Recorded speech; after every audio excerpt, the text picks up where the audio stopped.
I think these days I do feel more and more connected to my Chinese side of my upbringing. Whereas when I first came to America, not just me, my parents, everyone in my family, we were more concerned with fitting in and becoming American as quickly as possible. Now, I really feel more connected than ever to my Chinese roots.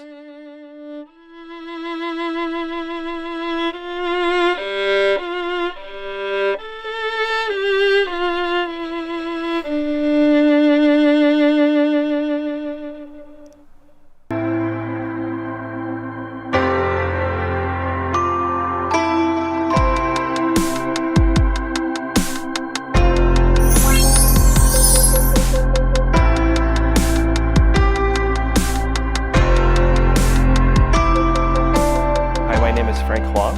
I'm the concertmaster of the New York Philharmonic.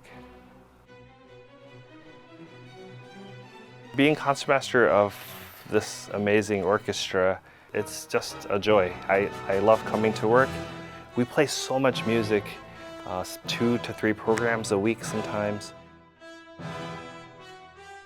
So I started violin when I was 7, and it was right after I came to America from Beijing.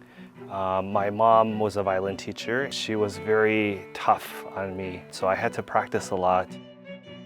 My mom would be teaching, in her studio room, and if I stopped practicing in my room, she would open the door and just yell at me, like, 没有听到琴啊，怎么不能休息就是练。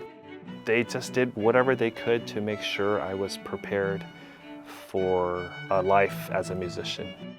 Later on, when I was older, I was very conflicted with, whether I should be angry with my parents for making me practice so much, or whether I should be grateful that they recognized that I had some good instincts. But now I'm very grateful because music is something that I couldn't live without.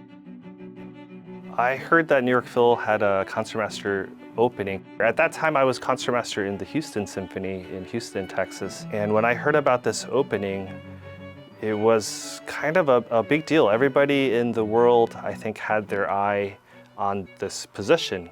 So I remember the moment that Alan Gilbert, who was the conductor when I joined the orchestra, I remember the phone call that I had with him when he told me that they wanted me to come and be the next concertmaster of the New York Philharmonic. And the first thing I did, I think, was to look up the history and see if there were, in fact, any other Asian concertmasters before, and I don't think there were. So I felt a little bit of impact in a cultural sense. My parents, they were musicians in Beijing, and when they came to New York with very little money, going to a New York Philharmonic concert was something they always dreamed of.